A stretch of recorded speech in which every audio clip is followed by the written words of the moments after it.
I'll tell you my testimony of 66 years of being a Christian. और 66 वर्षों से मसीह होने की मेरी गवाही मैं आपको देना चाहता हूँ। I have never found a situation for which there is no answer in the Bible. मैंने आज तक कोई ऐसी परिस्थिति नहीं पाई है जीवन में जिसके लिए बाइबल में उत्तर ना हो। Let me tell you this, you will मैं never find a situation in your life for which there is no answer in the Bible. मैं आपको ये बताना चाहता हूँ, आपके जीवन में ऐसी कोई परिस्थिति हो ही नहीं सकती जिसका उत्तर बाइबल में नहीं है। But if you don't read the Bible, you won't know where that answer is. पर अगर आप बाइबल को नहीं पढ़ते तो आप नहीं जानोगे कि वो उत्तर कहाँ है। God does not bless lazy people. और परमेश्वर आलसी लोगों को आशीषित नहीं करता।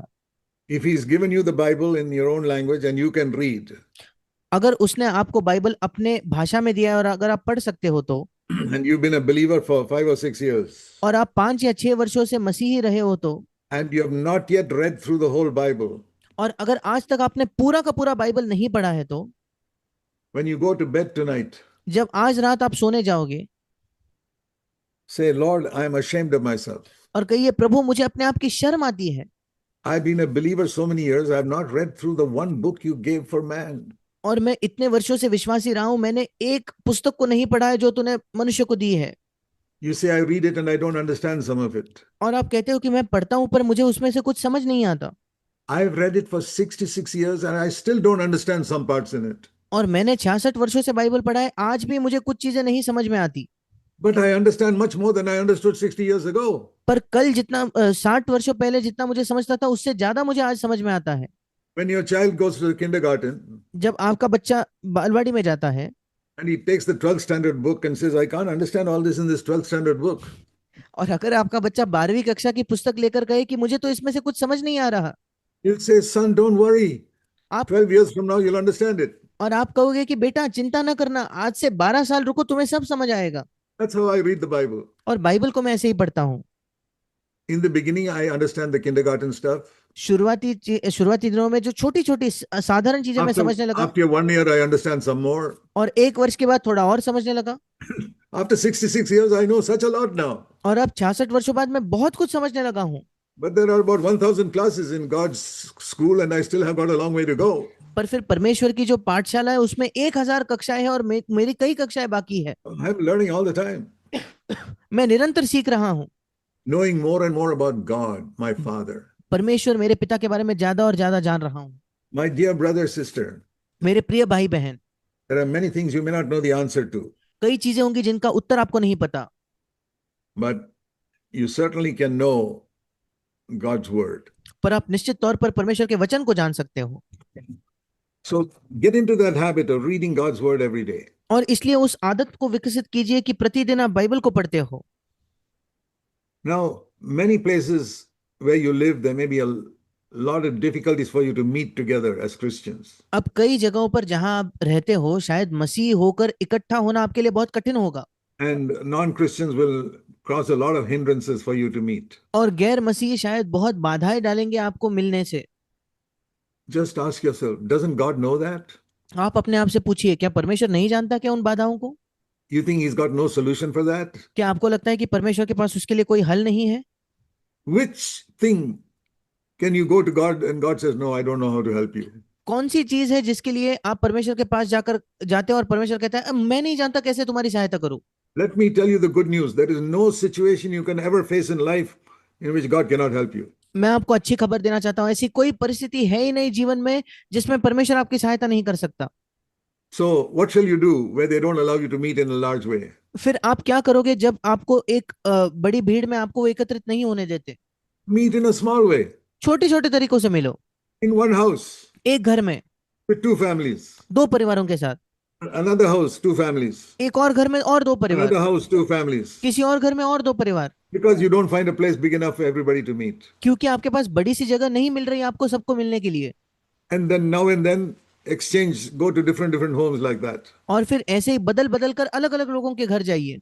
But only 2 families are meeting. पर केवल 2 ही परिवार मिल रहे हैं। But every time you're meeting in a different home. पर हर बार आप अलग अलग घर में मिल रहे हो। In 1 month you've met with so many people. एक महीने में आप कई लोगों से मिल चुके हैं। So don't ever make an excuse, it's so difficult for us to meet. और कभी ये बहाना नहीं बनाना हमारे लिए तो मिलना बहुत मुश्किल है। Another question I want to answer. एक और प्रश्न का मैं उत्तर देना चाहता हूँ। If somebody gives you a correction, अगर कोई आपको कोई सुधार दे, don't get offended. उनसे बुरा ना माने। You probably got a lot of correction today in my speaking. शायद आज जब मैंने प्रचार किया आपको काफी सुधार मिला होगा। I hope you know that I have spoken it in love for you. मैं आशा करता हूं कि आप जानते हो कि मैंने प्रेम में ये सब चीजें आपसे कही हैं। I don't have to ask your forgiveness because I love you and I want to help you become better Christians. मुझे आपसे माफी मांगने की जरूरत नहीं, क्योंकि मैं आपसे प्रेम करता हूं और मैं चाहता हूं कि आप बेहतर मसीही बनो। I have a great passion in my life that every Christian I meet, I can try to make him a better Christian. और मेरी एक तीव्र लालसा है जीवन में कि हर एक मसीह जिससे मैं मिलूं, मैं उसको एक बेहतर मसीह बनाना चाहता हूं। And I see so many of you beautiful faces here. I say, I want every one of you to be better Christians even tomorrow. और मैं यहाँ कई सुंदर चेहरों को देखता हूँ, और मैं चाहता हूँ कि कल आप और बेहतर मसीह बनो। So don't get offended when somebody corrects you. और इसलिए बुरा ना मानो जब कोई आपको सुधारता है। If when you're learning addition, 2 plus 2 is 4, और जब आप चीजों को जोड़ना सीख रहे थे, 2+2=4 होता है। and you're in the kindergarten and you write 2 plus 2 is 3, और आप बालवाड़ी में हो और आप लिखते हो 2+2, 2 को 2 में मिला के 3 मिलता है। and the teacher crosses it out and say, no, my child, it is 4. और फिर आपकी जो टीचर है वो वहां ऐसा क्रॉस करके कहती है, नहीं मेरे बेटे 4 होता है। Will you get angry with that teacher? क्या आप उस टीचर से आप गुस्सा हो जाओगे क्या? Helping you. वो तो आपकी सहायता कर रही है। Remember that. उसे याद रखिए। When you're corrected, somebody is helping you to become better, जब आपको कोई सुधार रहा है तो वो आपकी सहायता कर रहा है बेहतर बनने में, to know the truth better. कि आप सत्य को बेहतर जानो। Another question I want to answer is, एक और प्रश्न का मैं उत्तर देना चाहता हूँ। what shall you do when some people get offended and leave your fellowship? अगर कुछ लोग बुरा मानकर आपकी कलीसिया को छोड़कर जाते तो आपको क्या करना चाहिए? In some cases, you must pray for them. और कुछ मामलों में उनके लिए प्रार्थना कीजिए। In some cases, if God does not give you a burden, don't waste your time. और कुछ मामलों में अगर परमेश्वर आपको कोई बोझ ना दे तो अपने समय But को जाया ना करे। if you meet them anywhere, love them. पर अगर आप कहीं भी उनसे मिलते हो तो उनसे प्रेम कीजिए।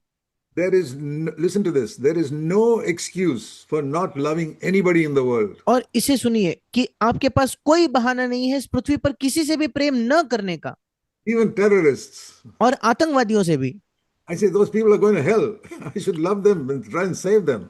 और मैं कहता हूँ वो लोग तो नरक जाने वाले, मुझसे उन्हें प्रेम करके उन्हें बचाने की कोशिश करनी चाहिए। The only ones I don't love are the devil and his demons. और केवल वो लोग जिनसे मैं प्रेम नहीं करता वो है शैतान और दुष्ट आत्माएं। But every human being I love because Jesus died for that person. और हर एक मनुष्य से मैं प्रेम करता हूँ क्योंकि यीशु उस व्यक्ति के लिए मरा। When you look at someone, जब आप किसी व्यक्ति को देखते maybe he's हो, a very bad person, शायद वो एक बहुत दुष्ट व्यक्ति है, you ask yourself, आप अपने आप से पूछिए, did Jesus die for that person or not? क्या यीशु उस व्यक्ति के लिए मरा या नहीं? Did God love that person enough to send Jesus to die for him? क्या परमेश्वर ने उससे पर्याप्त प्रेम किया उस व्यक्ति के लिए, उसके लिए अपने बेटे को भेजा मरने के लिए? Right now, think right now of somebody you don't like too much.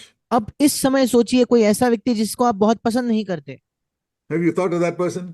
क्या अभी आपने उस व्यक्ति के बारे में सोचा है कि Somebody you just don't like because he's such a bad person, कोई व्यक्ति आपको पसंद ही नहीं, वो बहुत बुरा व्यक्ति है इसलिए, or who troubled you a lot? या जिसने आपको बहुत सताया?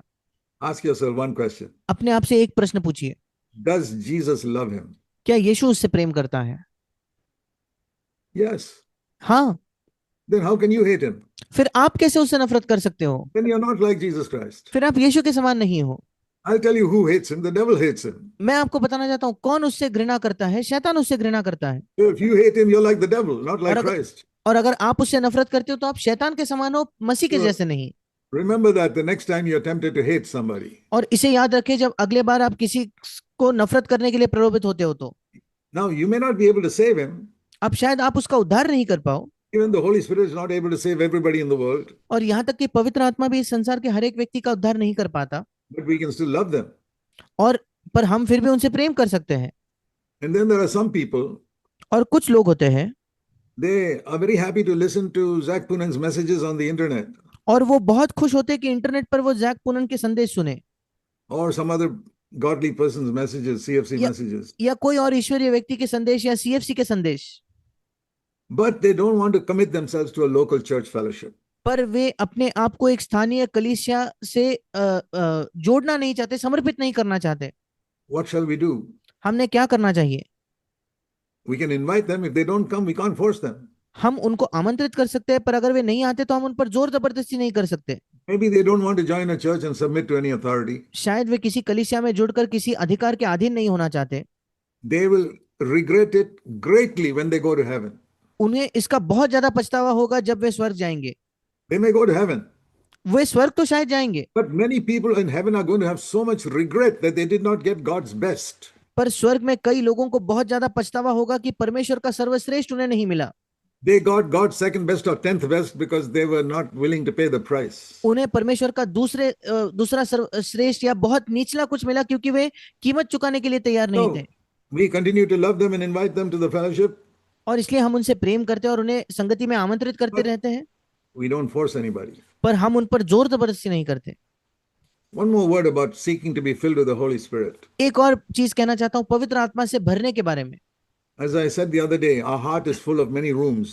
जैसे मैंने उस दिन कहा कि हमारे हृदय में कई कमरे हैं। Every room you open to the Lord, He'll fill you with the Holy Spirit. हर एक कमरे को जब आप परमेश्वर के लिए खोल दोगे वो आपको पवित्र आत्मा से भर देगा। The only part of your life that is not filled with the Spirit is the one you will not open the door. आपके जीवन का इकलौता हिस्सा जो वो पवित्र आत्मा से नहीं भरेगा वो वही है जिसके लिए आप दरवाजा नहीं खोलते। Take one example. एक उदाहरण ले लीजिए। The books and magazines and papers that you read.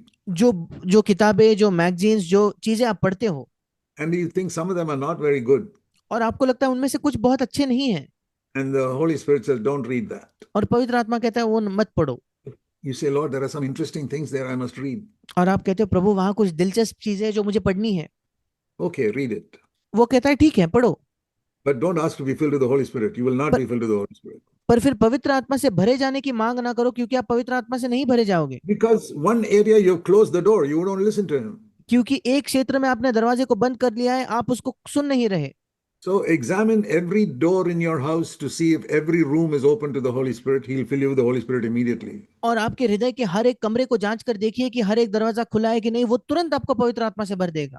Actually, the money door विशेषकर पैसे का जो दरवाजा है in that room, उस कमरे में make sure that every bit of money you have is righteously earned without cheating anybody. सुनिश्चित कीजिए कि हिस्से का हर एक जो भी पैसा आपके पास है वो धार्मिकता से कमाया गया है कि बिना किसी को धोखा दिए। If you have cheated, go and say, Lord, help me to return that money. और अगर आपने धोखे से वो पैसा कमाया तो जाकर कहिए प्रभु मेरी सहायता कर कि मैं वो पैसा लौटा To दूं, the government or anybody. चाहे सरकार हो या किसी और के प्रति।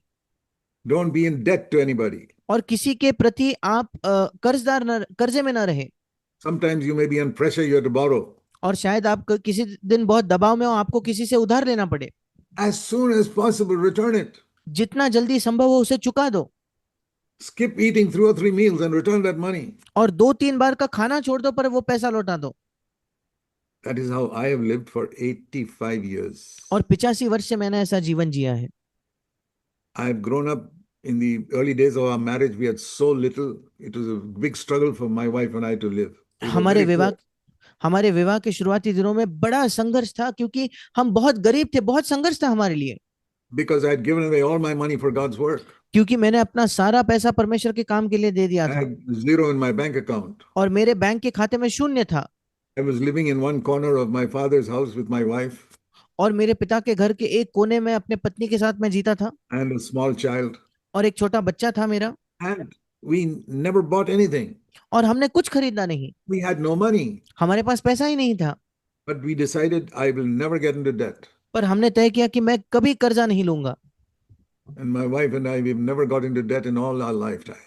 और मेरी पत्नी और मैंने हमारे जीवन भर में कभी कर्ज में नहीं पड़े हम। Okay, we lived simply. ठीक है, हम साधारण तौर पर जिए, But we obeyed God, who said, don't owe anybody anything. पर हमने परमेश्वर की आज्ञा मानी जिसने कहा किसी भी व्यक्ति के कर्जदार न बनो। Many people borrow in order to raise the standard of living. और कई लोग इसलिए कर्जा लेते हैं ताकि वे अपने जीवन शैली को ऊंचा कर सके। I never wanted to raise the standard of my living if I have to borrow money. मैं कभी अपने जीवन का स्तर, जीवन शैली को ऊंचा नहीं करना चाहता था अगर पैसा कर्जे में लेकर मुझे करना पड़े तो। I said, Lord, I'll be content with what I have and live with what I have. मैंने कहा प्रभु मैं संतुष्ट होऊंगा जो मेरे पास है और जो मेरे पास है उसी में जीवन जीऊंगा।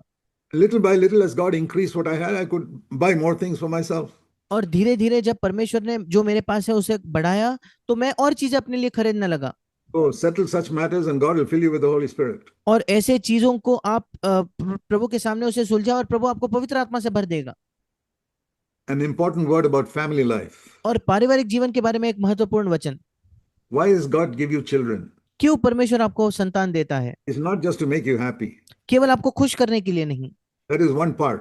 वो एक भाग है। Our children give us great joy. हमारे बच्चे हमें बड़ा आनंद देते हैं।